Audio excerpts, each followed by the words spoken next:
Thank you, Jesus. We worship you, Father. Thank you, Lord. Thank you, Lord. स्तुति हो पिता, स्तुति हो पिता, स्तुति हो पिता. Thank you, Lord. Thank you, Lord. Worship you, Father. Worship you, Father. Worship you, Father. Worship you, Father. Thank you, Lord. बेहद बेहद खुशी. एक और शनिवार, एक और सैटरडे परमेश्वर के अनुग्रह से आपके बीच हम आ सके, उसके लिए हम परमेश्वर का धन्यवाद देते हैं. ना दोस्तों, आप जानते हैं कि मसीह मंथन के प्लेटफॉर्म से एवरी सैटरडे पिछले हफ्ते नहीं आ सके. उसकी कुछ वजह थी, बट अभी आपके बीच में हम लाइव हैं और मुझे उसके लिए बेहद खुशी है. आशा करता हूं कि आप लोग सब सलामत हैं, खैरियत से हैं और मेरे प्रभु ने आपको भला चंगा रखा होगा. आमीन. या आवाज़ बिल्कुल ठीक है, साफ है और मैं समझता हूं कि अब यहाँ से एक प्रार्थना के साथ आज की जो बातें हैं आपके बीच में रखना शुरू करेंगे. जी, सबसे पहले प्रार्थना करेंगे, फिर उसके बाद बात करेंगे. आइए प्रार्थना करते हैं. सृष्टिकर्ता पिता यीशु के नाम से आपके अद्भुत महान वो उपस्थिति जिस दिन हमने अपना जीवन आपको दिया, उस दिन आपने वह उपस्थिति हमको दे रखी है. प्रभु, मैं धन्यवाद देता हूं कि जितने लोग अभी जुड़ रहे हैं, जुड़ने पर हैं और आगे जो अपलोडेड वीडियो देखेंगे, उन सभी को आपके महान हाथों में लेकर आते हैं. प्रभु जी, मैं कहता हूं एक एक व्यक्ति, दास दासी, लड़का लड़की, पुरुष स्त्री, बुजुर्ग, बच्चे, यीशु के नाम में आज आशीषित हो. आपके वचन से वो जो है आपके नजदीक आ सके, ऐसी प्रार्थना यीशु आपसे मैं करता हूं. आपको महिमा देता हूं, स्तुति देता हूं और कहता हूं आइए हम सबसे बात करिए. यह प्रार्थना यीशु के नाम से, आमीन. जी, आप जितने अभी जुड़ रहे हैं, मैं चाहता हूं कि आप लोग सभी जो हैं वॉच पार्टी शेयर करना जारी रखें. और आपको बता दूं आपके नॉलेज के लिए कि आज प्रभु भोज होगा. जैसे यहाँ पे हमने अपनी तैयारी करके रखी है, मैं चाहता हूँ कि आप भी अपनी तैयारी करके रखें, ताकि जैसे ही आपको मैं कहूँ कि अब प्रभु भोज की विधि स्टार्ट करते हैं या शुरू करते हैं, तो मैं चाहता हूँ कि आप लोग भी अपनी तरफ से तैयार करके रखें. पिछले हफ्ते लास्ट सैटरडे हमको लेना था, लेकिन किसी वजह से नहीं हो पाए. कोई दिक्कत नहीं है, हम किसी प्रकार के बंदिश या बंधन में नहीं हैं. अगर परमेश्वर अब मौका देता है तो हम सब इकट्ठे होकर प्रभु भोज में भाग ले सकते हैं. जी, जितने देख रहे हैं, जुड़ रहे हैं, मैं चाहता हूं कि आप लोग जल्दी से जुड़ते चले जाएं और प्रभु की महिमा हम करते चले जाएं. जी, कुछ चीज़ें सेटअप कर रहा हूं थोड़ा थोड़ा. मैं समझता हूं कि सब कुछ तैयार हो चुका है और आप लोग जो हैं मेरे साथ करेक्ट हो चुके हैं. Thank you Lord, thank you Father, bless your name, bless your name. जी, चलिए सबसे पहले मैं आपका फिर से वेलकम करता हूं, बहुत स्वागत करता हूं मसीह मंथन बैठक Hindi online church on every Saturday. अब जैसे आपके स्क्रीन पे आप देख रहे हैं, ये शाम को 7 बजे शुरू होता है और मैं आप सभी का वेलकम करता हूं. साथ ही साथ मैं चाहता हूं कि अगर आपने मेरे पेज को, जहां से मैं अभी लाइव हूं, आपने अगर अभी तक मेरे पेज को फॉलो या लाइक नहीं किया है, तो मैं चाहता हूं कि आप जल्दी से कर लें. जी हाँ, यही मेरा पेज का जो दृश्य है या दिखता है, या ऐसा दिखता है और मैं चाहता हूं कि आप जरूर इसको फॉलो करें. मकसद क्या है? यीशु की बातें आप लोगों तक पहुंचा सकूं, खरी शिक्षाएं यीशु की पहुंचा सकूं, जिसके चलते आप लोग प्रभु के नजदीक आ सकें. साथ ही साथ मैं चाहता हूं कि मेरा जो चैनल है, यूट्यूब चैनल, ऐसा कुछ दिखता है, ऊपर आप देख सकते हैं डैनियल राज के नाम से. और मुझे बेहद खुशी है कि कम से कम 2,38,000 2,38,000 सब्सक्राइबर्स अब तक हो चुके हैं. मैं उसके लिए सिर्फ और सिर्फ प्रभु को धन्यवाद देता हूं. और मैं जानता हूं कि इन लोगों की जिम्मेदारी मेरे ऊपर आ चुकी है कि मैं इनको सही खुराक, सही आत्मिक खाना इनको खिलाऊं. जी हाँ, आपने ठीक सुना ना दोस्तों. मैं चाहता हूं कि आप मेरे चैनल को सब्सक्राइब तो करें, लेकिन साथ ही साथ बेल आइकन प्रेस करना ना भूलें. याद रखो, मैं ये सब इसलिए नहीं कहता क्योंकि मैं यहां से पैसे कमाता हूं. ये बात आपको पता होना बहुत जरूरी है, ठीक है ना. जी, आप इसको जल्दी से सब्सक्राइब करें और ना केवल सब्सक्राइब करें, बट मैं चाहता हूं कि आप लोग दूसरों तक भी इसको पहुंचाएं, दूसरों को भी कहें कि वे भी इसको सब्सक्राइब करें. ओके, मैं इंस्टाग्राम पर हूं, यहां पे भी आप फॉलो कर सकते हैं. एक चर्च है मुंबई के अंदर जिसको हम कहते हैं MMB का मुंबई चर्च. ये एड्रेस पे होता है शाम को 7 बजे और मैं चाहता हूं आप यहां पर आ सकते हैं. मैं जब रहता हूं तब मैं आपके बीच में यहाँ पे आपको मिलूंगा, और जब नहीं रहता हूँ तो पास्टर अजय दास जी यहाँ पे होते हैं जो आपको लीड करेंगे और आपको बाकी बातें बताएंगे। साथ ही साथ बच्चों की सभा संडे स्कूल, जैसा लिखा है MMB kids kingdom online school start हो चुका है, और सिस्टर मीनल शिंदे इसको चलाती हैं। जूनियर बच्चों का अलग है, इंटरमीडिएट ग्रुप का अलग है, सीनियर ग्रुप का अलग है, और एज के हिसाब से हम टोटल 3 लेवल पे इसको लेके चल रहे हैं। और मैं चाहता हूं कि आप इसको देख लें और उसके हिसाब से आप अपने बच्चों की ऑनलाइन संडे स्कूल आप जो है कनेक्ट करा सकते हैं। बहुत जल्द अगर प्रभु ने चाहा जवानों की भी सभा हम शुरू करेंगे। ये कुछ टाइम टेबल है जो एवरी सैटरडे होता है, यानी कि आज। ओके, तो ध्यान रखेंगे इसका। मसीह मंथन बैठक वर्ल्ड ग्रुप से जुड़ने के लिए मैं आपको वेलकम करता हूं, और मैं चाहता हूं कि आप लोग सभी हमसे जुड़े। संपर्क करने के लिए 6 शर्तों के हिसाब से आपको 3 नंबर पे कॉल करना है। अगर आप इन शर्तों को मानने के लिए तैयार हैं तो मैं चाहता हूं कि आप लोग यहाँ पे हमसे कनेक्ट हों। साथ ही साथ जो मुझसे बात करना चाहते हैं डायरेक्ट, आपको कोई प्रश्न है तो मैं चाहता हूं इस नंबर पे सिस्टर डॉली को आप कॉल कर सकते हैं और वो आपका मैसेज या आपका नंबर मुझ तक पहुंचा देंगे। साथ ही साथ मसीह मंथन बैठक के जितने सदस्य हैं देश और विदेश से, मैं चाहता हूं खास करके आप एमएमबी के सपोर्टर बने, मंथली सपोर्टर बने। साथ ही साथ जो सब्सक्राइबर्स हैं, फॉलोअर्स हैं खरी शिक्षाओं के, आप मुझे देखते हैं और आप अभी तक आपको लगता है कि हम सपोर्टर्स नहीं बने हैं, तो मैं वेलकम करता हूँ। आइए, हाथ बढ़ाइए और प्रभु के राज्य को अपने पैसों के हेल्प से आप आगे ले जा सकते हैं। नाउ, एक टॉपिक 3 हफ्ते पहले, अगर मैं गलत नहीं हूं, मैंने शुरू किया था, और जिसकी सिर्फ 4 बातें मैं आपको बता पाया था। प्रेरितों की किताब उसका अध्याय 1 से लेके 8 तक में 10 बातें हैं, ये मैंने बताई थी, और जिसके चलते मैं आपको सिर्फ 4 बातें ही बता पाया था। मैंने आपको यह बताया था कि थियोफिलुस इस पुस्तक को लिखता है और उसकी क्या खूबी है, यह बताया था। दूसरा, पिता की प्रतिज्ञा, यीशु के उठा लिए जाने के तुरंत बाद, यानी ठीक 10 दिन बाद, पवित्र आत्मा का बपतिस्मा 120 पर आया, और 120 कैसे परमेश्वर की आत्मा से भरकर देश, उस वक्त के लोकल क्षेत्र यरूशलेम, यहूदिया, समरिया और पृथ्वी के छोर तक फैलते गए और प्रभु का काम करते गए, ये बताया था। तीसरी बात बताई थी यीशु का ऊपर उठा लिया जाना, असेंशन ऑफ जीसस क्राइस्ट।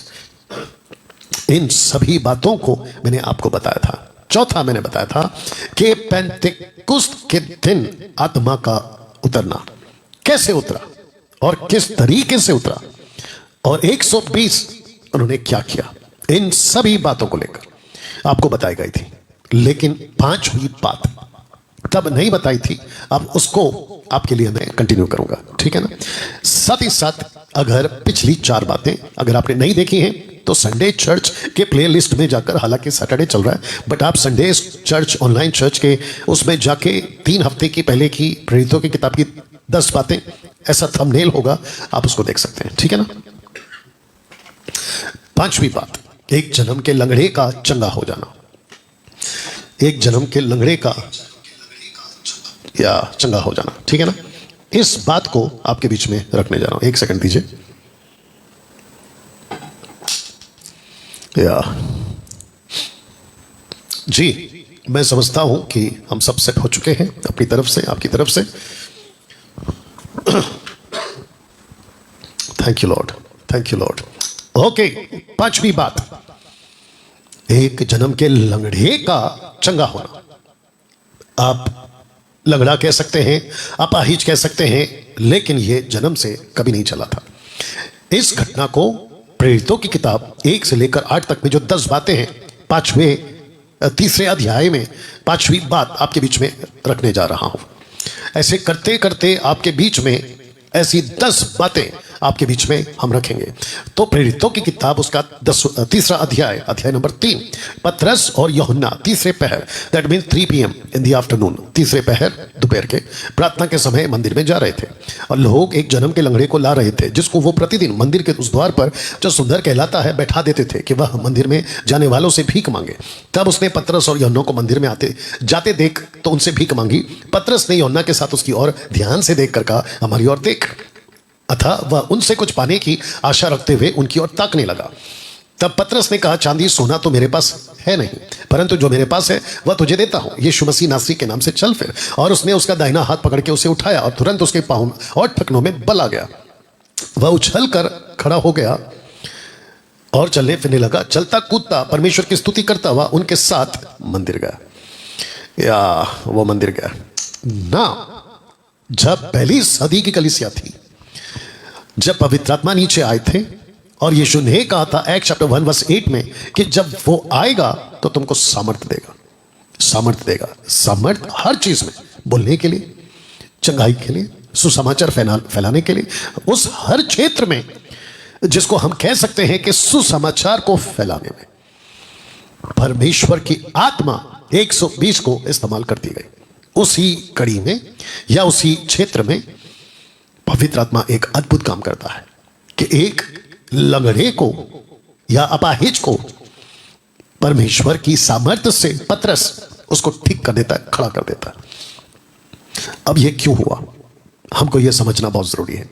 इसके पीछे का मकसद क्या है, इसकी टोटल कहानी 3 अध्याय 4 अध्याय में आपको पढ़ने को मिल जाएगी। इस टोटल घटना में यह क्यों हुआ, इसके पीछे का मकसद क्या है। मकसद था कि पतरस को और यूहन्ना को, वहां के लोगों को यीशु के पुनरुत्थान, यीशु ही नासरत वाला मसीहा है, इस बात को कहने के लिए एक प्लेटफॉर्म चाहिए था, एक मंच चाहिए था। जैसे आज भी परमेश्वर क्या करते हैं, आपके मेरे जीवन में आश्चर्य कर्म करते हैं। वो इसलिए करते हैं ताकि सुसमाचार को दूसरों तक पहुंचाने के लिए एक प्लेटफॉर्म तैयार हो जाए। चमत्कार जरूरी है, लेकिन चमत्कार सब कुछ नहीं है। सुसमाचार, गवाही, वचन सब कुछ है। You understand. दुख की बात यह है कि कुछ लोगों ने चमत्कार को महत्व कर दिया, या चमत्कार को उन्होंने कहा है कि बस अपनी जो कलीसिया की दुकान है, पंजाब में, महाराष्ट्र में, भारत के अलग अलग क्षेत्रों में और विदेशों में, चमत्कार को लेकर उनको लगता है कि संडे टू संडे हमको एक जगह पे जाना है और वहां पे यीशु चमत्कार करते हैं। देखिए, लोगों के दिमाग में भी एक विचार आ गई, एक थॉट आ गया। वो थॉट क्या है कि पास्टर होते ही हैं, हाथ रखते हैं और मिरेकल होगा, चमत्कार होगा। पहली सदी में ऐसा नहीं था। पहली सदी में क्या था कि पतरस को, यूहन्ना को, स्टीफन को, फिलिप को और साथ ही साथ पौलुस को जो लोग देखते थे वो कहते थे कि यीशु के प्रचारक हैं, ऐसा कहते थे। और ये कहते थे कि ये यीशु के गवाह हैं, they are the witness of Jesus Christ. लेकिन आजकल क्या चल रहा है, पादरी साहब आएंगे, पास्टर जी आएंगे, घर पर पैर रखेंगे और हमारा घर ब्लेस हो जाएगा। गाड़ी पे हाथ रखकर प्रार्थना करेंगे, हमारी गाड़ी का एक्सीडेंट नहीं होगा। पास्टर जी आएंगे, प्रार्थना करेंगे और हम ठीक हो जाएंगे। ठीक है ना, वो एक हिस्सा है, लेकिन वो सब कुछ नहीं है। और दुख की बात यह है कि कुछ सेवकों ने इसको तो अपने पेट का, सेवा का, पेट की रोटी का साधन बना दिया। You understand. तो जिसके चलते मैं चाहता हूं कि आपको यह सबसे पहले बताऊं कि यह घटना घटी ही क्यों। ये घटी थी ताकि सुसमाचार का प्लेटफॉर्म तैयार हो जाए। क्या अद्भुत है नहीं। और पतरस ने क्या किया, यही किया। लंगड़े ने क्या किया, लिखा है कि स्तुति करता हुआ उनके साथ मंदिर गया। वाह, मंदिर गया। आपको और हमको यहां पर सीखने लायक क्या है कि परमेश्वर की आत्मा ने इस जन्म के लंगड़े को ठीक इसलिए किया ताकि ये दोनों के साथ खड़ा होकर यीशु की गवाही दे। ऐसा क्यों डैनियल भाई? वो इसलिए है क्योंकि यीशु की बातों को वहां सुना नहीं जाता था, खास करके यहूदियों के बीच में। और जो मंदिर था जिसका जिक्र यहां हुआ है, सुलेमान ने जो बनाया था, उस मंदिर के अंदर जो लोग आते थे वो सिर्फ मूसा को जानते थे, मूसा की बातों को जानते थे, मूसा के बनाए हुए व्यवस्था को जानते थे, लेकिन यीशु की बातों को नहीं जानते थे जिसका जिक्र खुद मूसा ने किया था। पतरस को वहां जाना जरूरी था। अगर यह चमत्कार नहीं होता तो हो सकता था कि पतरस को उतनी भीड़ नहीं मिलती जितना इसके चमत्कार से मिल गई, या उतना अट्रैक्शन नहीं मिलता जितना अट्रैक्शन इस चमत्कार से मिल गया, या फिर लोग पतरस की बात को तवज्जो या इंपॉर्टेंस नहीं देते जितना कि अब चमत्कार देखने के बाद में तो उन्होंने दिया। वाह, सही।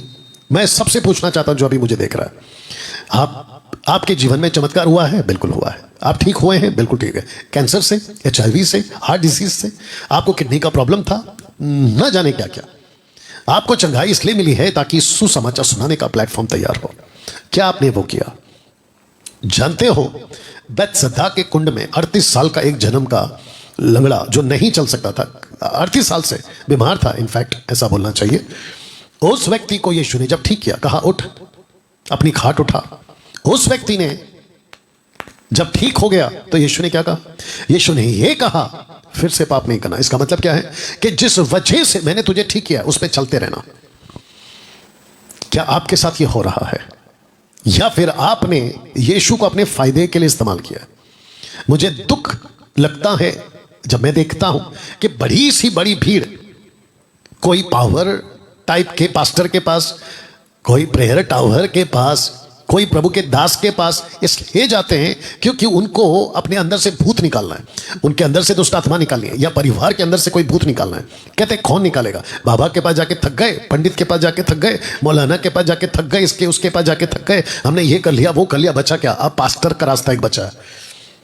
और दुख की बात यह है कि कुछ पास्टर्स अपनी दुकान इसी वजह से खोल के रखते हैं, बकायदा पर्चे बटते हैं उनके नाम से, कहते हैं कि अलाना फलाना पास्टर भूत निकाल देगा, दुष्ट आत्मा निकाल देगा, आपके पूर्वजों का श्राप तोड़ देगा। वाह बेटा। और फिर बिल्कुल नीचे लिखा कहीं कोने में, वो भी इत्तेफाक से अगर लिख दिया तो लिखा होता है कि यहां प्रार्थना होगी और फिर यहां पे यीशु का प्रचार होगा। बड़ी मुश्किल से मिलेगा वो भी। तो आपको यहां से यह सीखने मिलता है कि कैसे पवित्र आत्मा ने पतरस को इस लंगड़े के द्वारा सुसमाचार के लिए प्लेटफॉर्म तैयार किया। छठवीं बात पहले अध्याय से 8वें अध्याय तक, हालांकि मैं एक एक चैप्टर को भी कवर कर रहा हूं, अगर आपने नहीं देखा तो आप लोग उसको देख सकते हैं, ठीक है ना। इसी कड़ी में जो 10 बातों में से 6वीं बात, एक दंपति, एक कपल जिसको कहते हैं अननिया और सफीरा, इनका पाप, और ऐसा पाप कि ये दोनों एक ही दिन, मात्र 3 घंटे के गैप में एक ही दिन दोनों के दोनों मर गए। डैनियल भाई ऐसा कौन सा पाप किया? और मैं आपको बताऊं, अगर आप सुनोगे, खास करके अन्य जाति, वो कहेंगे अरे इतनी छोटी सी बात के लिए दोनों मर गए। बहुत छोटी बात थी ना।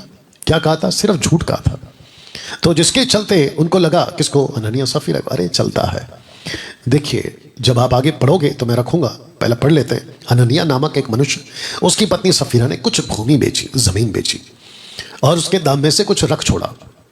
ये गलत नहीं है, ये रख छोड़ा ये गलत नहीं है, ये बात उसकी पत्नी भी जानती थी, ये भी गलत नहीं है। उसका एक भाग लाकर प्रेरितों के पांव के आगे रखा, ये भी गलत नहीं है। आप जमीन बेचो, गलत नहीं है। कुछ पैसे रख लो, वो भी गलत नहीं है। उसकी पत्नी को बताओ, ये भी गलत नहीं है।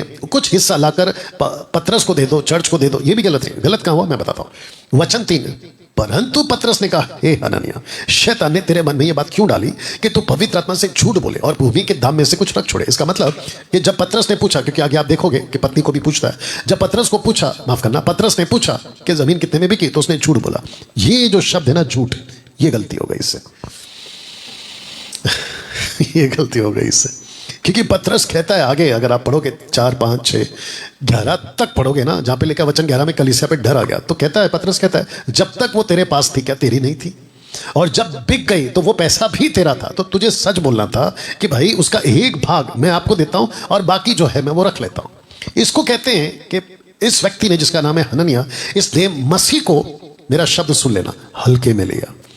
मसीह को अगर कोई हल्के में ले रहा है तो चर्च को तो वैसे ही हल्के में लेगा, और अगर चर्च को हल्के में ले रहा है तो चर्च की बातों को, सेवक को, पास्टर को, सबको हल्के में लेगा। You understand? या और ये नहीं होना चाहिए था। तो जिसके लिए परमेश्वर की आत्मा ने पतरस के चर्च में एक ऐसी घटना घटाई कि पति पहले मरा, पत्नी बाद में मरी। आगे आप पढ़ लीजिएगा, दोनों के दोनों ऑन द स्पॉट मर गए। कैसा लग रहा है दोस्तों? या जितने देख रहे हैं 355, मैं चाहता हूं कि आप लोग जितनी तादाद में हो सके शेयर करें, वॉच पार्टी करें और इसको खूब दूसरों तक पहुंचाएं। ओके, ये आप समझ गए। 7वीं बात, जब ये सब कुछ हो रहा था तो पतरस को और यूहन्ना को वहां के लोगों ने पकड़ लिया।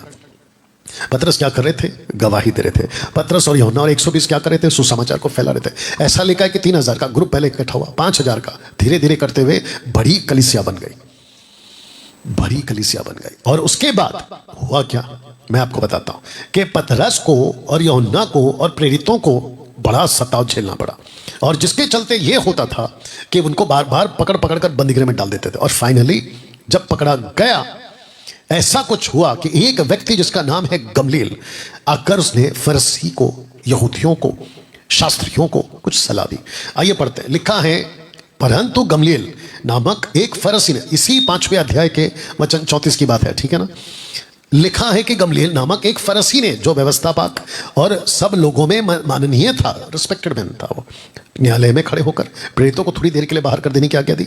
तब उसने कहा 35 में, हे इस्राएलियों, जो कुछ इन मनुष्य से करना चाहते हो सोच समझ के करना, क्योंकि इन दिनों में से पहले थियोदास ये कहता हुआ उठा कि मैं भी कुछ हूं। कोई 400 मनुष्य उसके साथ हो लिए, परंतु वो मारा गया। जितने लोग उसे मानते थे सब तितर बितर हुए और मिट गए।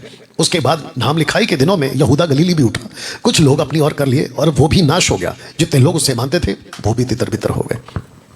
इसको पढ़ते वक्त, इसको रखते वक्त मैं चाहता हूं कि कुछ बातें आपको बताऊं, ठीक है ना, कुछ बातें आपको बताऊं, उसके ऊपर आप लोग ध्यान दीजिएगा। देखिए, आजकल एक अजीब थॉट लोगों की माइंड सेटअप चल रही है। कहते हैं कि अगर कोई गलत होता तो उसके पीछे भीड़ क्यों चल रही है। अगर कोई बाबा गलत होता, जो कि कहते हैं गलत होता, तो उसके पीछे भीड़ क्यों चल रही है। तो मैं आपको बता दूं कि भीड़ के बेस पे पब्लिक उसके पीछे बहुत है। इसके बेस पे वो व्यक्ति, वो बाबा हो, मौलाना हो, पादरी हो, कोई भी हो, वो व्यक्ति सही है, सच्चा है, या है ना, अच्छा है, इसके बेस पे तय नहीं होता, इसके बेस पे तय नहीं होता। आपको व्यक्ति को देखना है, वो क्या कर रहा है, भीड़ को नहीं देखना। भीड़ का क्या है साहब, कहीं पे भी पागल हो सकती है, भीड़ का क्या है, कहीं पे भी इकट्ठे हो सकती है, भीड़ का क्या है। आप कहीं पे ऐसा उंगली दिखा दो कि ऊपर देखो, पूरी पब्लिक वहीं देखेगी, ये है भीड़। लेकिन सत्य को जब तक नहीं पता लगाएंगे, आप किसी व्यक्ति को सही घोषित नहीं कर सकते। तो यहां पे क्या हो रहा है, गमलीएल यही कह रहा है, कहता है ठीक है तुम इनके पीछे पड़ गए हो, ठीक है। जरा वचन 38 पढ़िए। लिखता है, इसलिए अब मैं तुमसे कहता हूं, इन मनुष्यों से दूर ही रहो, उनसे कुछ काम ना रखो, क्योंकि यदि वह धर्म का काम मनुष्यों की ओर से हो तब तो मिट जाएंगे, परंतु यदि परमेश्वर की ओर से है तो तुम उन्हें कदापि मिटा ना सकोगे। कहीं ऐसा ना हो कि तुम परमेश्वर से भी लड़ने वाले ठहरो। इसको रखकर या इसको बताकर मैं आपके दिमाग में और एक बात डाल दूं कौन सही कौन गलत, वक्त बता देता है, वक्त। कुछ बाबाओं की दुकानें खुली हुई हैं आज और बड़ी जोरों से चल रही है, बस कुछ दिन वेट कर लेना, दूध का दूध पानी का पानी हो जाएगा। अगर कोई भी ग्रुप या कोई भी दुकान या कोई भी एक्टिविटी, इवन चर्च की बात कर रहा हूं, पास्टरों की भी बात कर रहा हूं, अगर मनुष्यों की ओर से है, संस्था की ओर से, बहुत जल्द ताला लग जाएगा। लेकिन अगर परमेश्वर की ओर से है, ना तुम मिटा सकते हो ना तुम्हारा बाप। या यू अंडरस्टैंड। डैनियल राज अगर परमेश्वर की ओर से है तो भूल जाओ। हाँ, अगर डैनियल राज परमेश्वर की ओर से नहीं है तो फिर वैसे ही खत्म हो जाएगा। कैसा लगा। या लिखा है कि तब उन्होंने उसकी बात मान ली, प्रेरितों को बुलाकर पिटवाया, यह आज्ञा देकर छोड़ दिया कि यीशु के नाम से फिर बातें ना करना। वे इस बात से आनंदित होकर महासभा के सामने से चले गए कि हम उसके नाम के लिए निरादर होने को योग्य तो ठहरे। प्रतिदिन मंदिर में, घर घर में उपदेश करने, इस बात का सुसमाचार सुनाने से कि यीशु ही मसीह है, ना रुके। सी, ये प्रोसेस कंटिन्यू चला। तो गमलीएल की बात क्या थी, अगर मनुष्य की ओर से होगा तो खत्म। आप सोचो, अब ये 2000 साल पुरानी बात है, जिसका मैं प्रचारक हूं, जिसका मुझे घमंड है, यीशु, मैं उसको, उस प्रचार को 2000 साल से इस पृथ्वी पर बोला जा रहा है लगातार। हर पीढ़ी सुन रही है, हर पीढ़ी सुन रही है। अगर मनुष्य की ओर से होता तो कब का खत्म हो गया था, या खत्म हो जाना था। मनुष्य की ओर से नहीं है ना। या 8वीं बात ये जो कैरेक्टर है ना, जिसका नाम है स्टीफनुस, इंग्लिश में स्टीफन, बड़ा गजब का कैरेक्टर है, और इसने ऐसी बातें और ऐसा तहलका और ऐसी गवाही दी।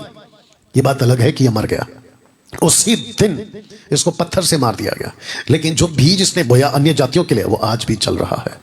आइए पढ़ते हैं अध्याय 6 में। उन दिनों में जब चेलों की संख्या बहुत बढ़ने लगी, तब उन 12 ने चेलों की मंडली को स्टीफनुस, वचन 8 को पढ़ रहा हूं, स्टीफनुस अनुग्रह और सामर्थ से परिपूर्ण होकर लोगों में बड़े बड़े अद्भुत काम और चिन्ह दिखाया करता था। याद आ गया ना, अद्भुत काम क्यों, प्लेटफॉर्म तैयार हो, चिन्ह क्यों, ताकि प्लेटफॉर्म तैयार हो। और इस व्यक्ति को मारा इसलिए नहीं है क्योंकि ये चमत्कार करता था, इस व्यक्ति को मारा इसलिए क्योंकि यह यीशु का प्रचारक था। वचन 9 लिखा है कि तब उस आराधनालय में से जो लिबिरितीनों की कहलाती थी, कुरेनी, सिकंदरिया, किलिकिया माफ करे, एशिया के लोगों में से कई एक उठकर स्टीफनुस से वाद विवाद करने लगे। वचन 10 लिखा है, परंतु उस ज्ञान और उस आत्मा का जिससे वो बातें करता था वे सामना ना कर सके। इस पर उन्होंने कई लोगों को उकसाया जो कहने लगे कि हमने इसे मूसा और परमेश्वर के विरुद्ध में निंदा की बातें कहते सुना। हालांकि यह झूठ था, लिखा है ना, उकसाया, गलत इल्जाम लगा दिया। लोगों और प्राचीनों शास्त्रों को भड़काकर चढ़ाए और उसे पकड़कर महासभा में ले आए और झूठे गवाह खड़े किए जिन्होंने कहा यह मनुष्य इस पवित्र स्थान और व्यवस्था के विरोध में बोलना नहीं छोड़ता। वचन 14, क्योंकि हमने उसे यह कहते सुना है कि यही यीशु नासरी इस जगह को ढा देगा, उन रीतियों को बदल डालेगा जो मूसा ने हमें सौंपी है। तब सब लोगों ने जो सभा में बैठे थे उसकी ओर ताककर उसका मुखड़ा स्वर्गदूत सा देखा। उसे नगर के बाहर निकालकर 58 उसे नगर के बाहर निकालकर पथरवाह करने लगे और गवाहों ने अपने कपड़े शाऊल नामक एक जवान के पांव के पास उतार कर रखे और स्तिफनुस को पथरवाह करते रहे। यह कहकर प्रार्थना करता रहा, हे प्रभु यीशु मेरी आत्मा को ग्रहण कर। और वे स्तिफनुस को पथरवाह करते रहे। लेकिन स्टीफन क्या कर रहा है? प्रार्थना कर रहा है। वचन 60, घुटने टेक कर ऊंचे शब्द से पुकार कर कहा, हे प्रभु ये पाप उन पर मत लगा। ये कहकर सो गया और शाऊल उसके वध में सहमत था। इसको रखकर जब आप इसको सुन रहे थे या पढ़ेंगे या पढ़ोगे, एक व्यक्ति है साहब, इसका नाम है स्टीफनुस। इसको पत्थर से इसलिए मारा गया था उन दिनों में क्योंकि इसने यहूदियों को, और जिसने मारा वो यहूदी थे, वो बात अलग है, क्योंकि इसने ये कहा था कि यीशु आदम से लेकर अब्राहम तक, अब्राहम से लेकर मूसा तक, मूसा से लेकर जॉन द बैप्टिस्ट तक, जो जानते हैं मैं उसकी बात कर रहा हूं वो समझ रहे होंगे, जॉन द बैप्टिस्ट से लेकर पवित्र आत्मा के नीचे आने तक इसने सब कुछ किया और सब कुछ में यीशु को कनेक्ट किया। और ये इतने छिड़ गए कि कैसे पॉसिबल है? अगर कोई अभी इजराइल से मुझे सुन रहा है, कोई यहूदी पुरुष या स्त्री, मेरी हिंदी भाषा अगर वो समझ रहे और सुन रहे, मैं आपको बता दूं स्टीफन की तरह कि यीशु ही तुम्हारा उद्धार करता है। Jesus यशुआ he is your salvation, वही तुम्हारा उद्धार करता है। अगर आपने इसको नहीं माना, गई भैंस पानी में, खत्म। You will end up your life, your soul in hell for eternity. अनंत काल के लिए तुम अपना आत्मा नरक में डाल बैठोगे, ये फैक्ट है। 9वीं बात है, एक बहुत अच्छा कैरेक्टर है साहब, उसका नाम है फिलिप्पुस। जब यह सब कुछ हो रहा था तो 8वें अध्याय में यह हुआ कि फिलिप समरिया नगर में पहुंचा, और जब वहां पे पहुंचा तो आइए देखते क्या हुआ। उसी दिन यरूशलेम की कलीसिया में बड़ा उपद्रव होने लगा। प्रेरितों को छोड़ सबके सब यहूदिया समरिया देशों में तितर बितर हो गए। तितर बितर हुए तो वे सुसमाचार सुनाते हुए फिरे और फिलिप्पुस समरिया नगर में जाकर लोगों में मसीह का प्रचार करने लगा। जो बातें फिलिप्पुस ने कही उन्हें लोगों ने सुनकर, जो चिन्ह वो दिखाता था उन्हें देख देख कर एक चित होकर मन लगा। किस पर? वचन पर। मैं वापस कहता हूँ, चमत्कार होते थे तब सुसमाचार को सुनाने के लिए प्लेटफॉर्म तैयार होता था। चमत्कार आज भी होंगे और होते हैं, लेकिन कुछ लोगों ने गलती कर दी कि उसको रोक दिया, सुसमाचार को आगे लेकर नहीं गए, बस चमत्कार तक रोक दिया। इससे पहले उस नगर में शिमोन नामक एक मनुष्य था जो जादू टोना करके समरिया के लोगों को चकित करता था, अपने आप को कोई बड़ा पुरुष बनाता था। वचन 10 को पढ़िए। सब छोटे से बड़े तक उसका सम्मान करते थे। किसका? जादूगर सिमोन का, साइमन का। साइमन गो बैक सम्मान करते थे। यह मनुष्य परमेश्वर की वह शक्ति है जो महान कहलाती, ऐसा उसके बारे में कहते थे।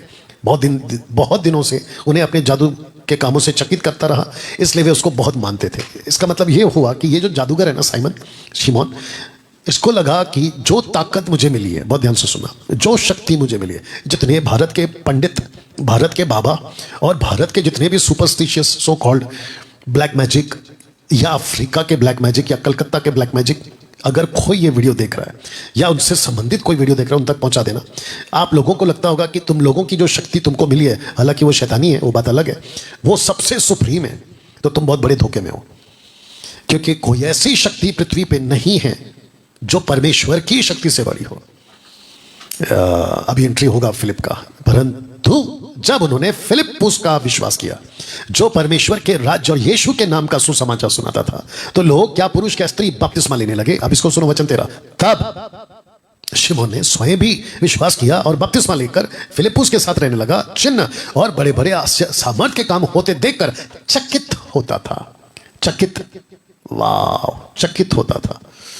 जब शिमोन ने देखा कि प्रेरितों के हाथ रखने से पवित्र आत्मा दिया जाता है, तो उनके पास रुपए लाकर कहा कि यह अधिकार मुझे भी दो कि जिस किसी पर हाथ रखूं वो पवित्र आत्मा पाए। पतरस उससे कहा, तेरे रुपए तेरे सब नाश हो, क्योंकि तूने परमेश्वर का दान रुपए से मोह लेने का विश्वास किया है। इस बात में ना तेरा हिस्सा विचार किया है, माफ करे, इस बात में ना तेरा हिस्सा है ना भाग, क्योंकि तेरा मन परमेश्वर के आगे सीधा नहीं। इसलिए अपनी इस बुराई से मन फिराकर प्रभु से प्रार्थना कर, संभव है तेरे मन का विचार क्षमा किया जाए, क्योंकि मैं देखता हूं कि तू पित्त किसी कड़वाहट अधर्म के बंधन में पड़ा हुआ है।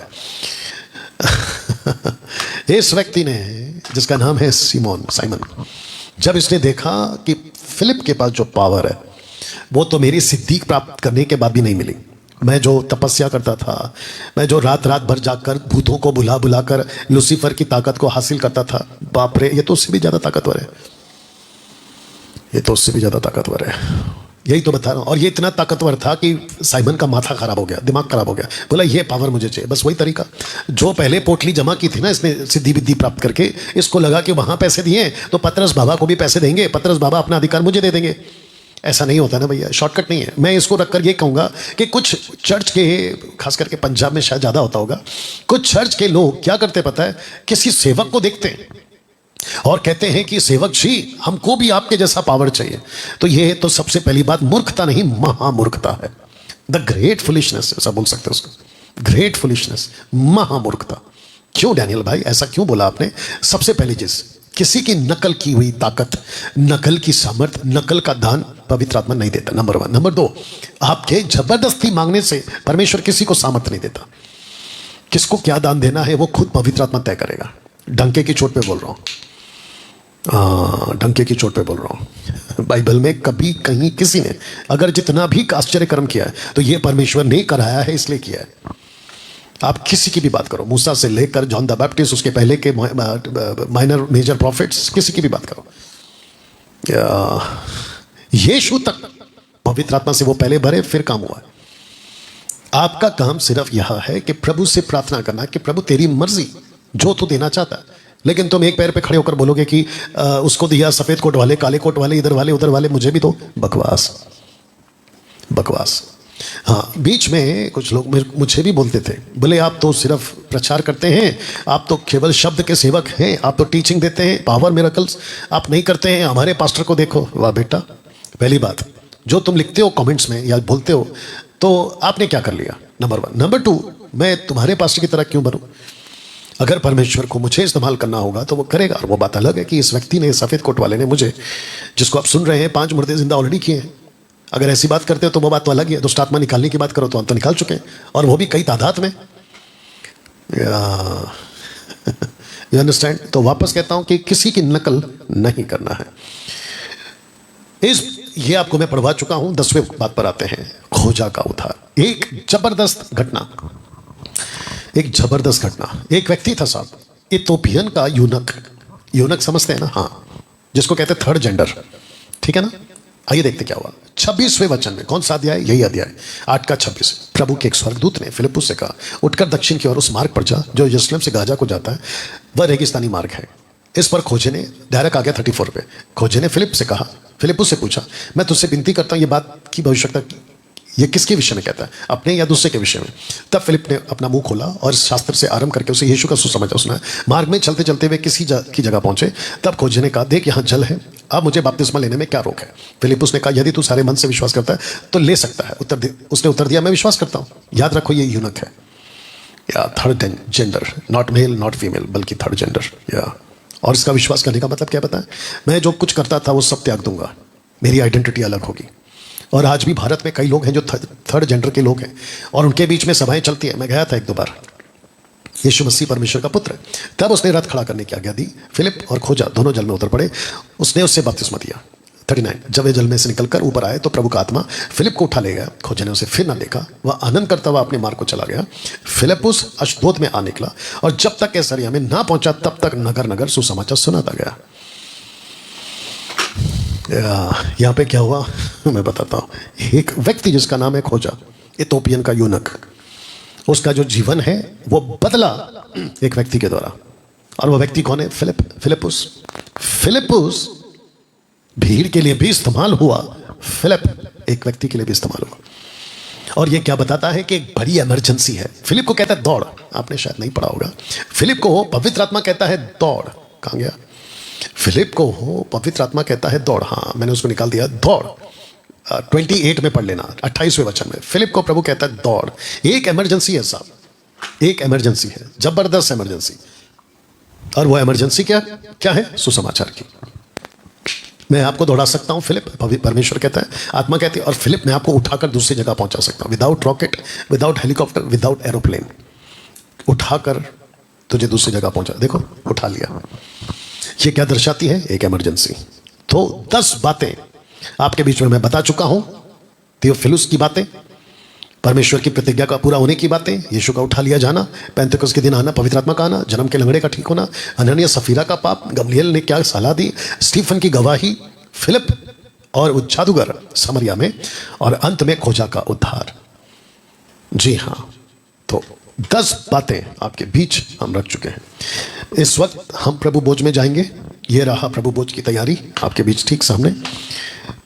और जितने मसीह मंथन के लोग हैं, मैं उन सभी को कहना चाहता हूं कि अगर आप प्रभु भोज में ऑनलाइन भाग लेते हैं, मैं चाहता हूं कि आप तैयारी कर लें। फिर से कहता हूं और डंके की चोट पे कहता हूं, आपका उद्धार हो चुका है बाय फेथ। यीशु पर विश्वास करने से आपका उद्धार हो चुका है। और आपने पूरे मन से, जैसे खोजा ने कहा, मैं पूरे मन से विश्वास करता हूं, आपका उद्धार हो चुका है। रोमियो 16:16, रोमियो की माफ करना, मरकुस 16:16, रोमियो 10 का 9 और 10। यदि तू अपने मुंह से और अपने मन से यीशु को स्वीकार करता है प्रभु जानकर, तेरा उद्धार हो गया। बपतिस्मा 1 हफ्ते बाद, 1 महीने बाद, 6 महीने बाद, 1 साल बाद किसी वजह से आप नहीं ले पा रहे हैं, आपका पास्टर अवेलेबल नहीं है, या फिर आप कुछ बिजी हैं, या फिर सबको इकट्ठा कर दिया जाता है, अमूमन यही होता है, और उसके बीच में आ गया प्रभु भोज, तो आपको कौन रोकेगा? आप परमेश्वर के बेटा बेटी हैं, यह बात पक्की हो गई। आपका शरीर उसका मंदिर हो गया, यह बात भी पक्की हो गई विद द स्क्रिप्चर। परमेश्वर का आत्मा तुम्हारे अंदर बसता है। तो वो चर्च का सेवक कैसे आपको कह सकता है कि तुम प्रभु भोज को हाथ नहीं लगाना, नहीं खाना? क्यों? बोला आपका बपतिस्मा नहीं हुआ। हम किसी रूढ़िवादी में नहीं है साहब, पहली बात। दूसरी बात, बाइबल में कहीं नहीं लिखा है कि जब तक बपतिस्मा ना हो तुम प्रभु भोज नहीं खाना, नहीं लिखा है। You understand? और कुछ लोग पूछते हैं फिर ये कहाँ लिखा है कि बिना बपतिस्मा के आप जो है प्रभु भोज खिला दो? तो वही तो कह रहा हूं ना, ऐसा लिखा है ना वैसा लिखा है, तो बहस क्यों? चुपचाप रहा करो। और आप परमेश्वर के लोगों को रोकने की आपकी हिम्मत कि तुम परमेश्वर की वेदी पे नहीं आ सकते, जबकि उसका उद्धार हुआ है इस रोटी से नहीं, उसका उद्धार हुआ है यीशु के मांस से, और वो भी वास्तविक। ये तो प्रतीक है, यीशु के लहू से, ये तो दाखरस है, प्रतीक। क्या बात करते हो यार? जबकि यीशु ने अपना लहू दे दिया, तो फिर प्रभु भोज से दूर क्यों कर रहे हो? चलिए, बस इतना है कि जितने लोग अभी ले रहे हैं, आप अपना ध्यान रखें कि आपका आत्मिक जीवन सही हो, प्रभु के साथ हो। आइए प्रार्थना करते हैं। सृष्टिकर्ता पिता, धन्यवाद स्वामी। मैं जानता हूं पौलुस की तरह कि जिस रात आप पकड़ाए जाने वाले थे, आपने रोटी तोड़ी, चेलों को दी, कहा ये मेरा शरीर है। आपने रोटी के बाद प्याला लिया, कहा मेरा लहू है। आपस में जब इकट्ठे होते तो पियो। खाते पीते समय हम प्रभु की मृत्यु को याद करते हैं, खाते पीते समय हम उसके प्रचार को करते हैं, ताकि वो वापस आएगा। प्रभु जी, जितने लोग भाग ले रहे हैं, जहां कहीं भी हैं प्रभु, आप उनके साथ हो, और मैं जानता हूं आप उनके साथ हैं। आदर महिमा आपको देते हैं, ये प्रार्थना यीशु के नाम से मांगते हैं, आमीन। जी, आप अपनी रोटी तोड़ सकते हैं ऐसे, और उसमें से एक टुकड़ा आप खा सकते हैं ऐसे, और उसके बाद आप इसको पी सकते हैं। या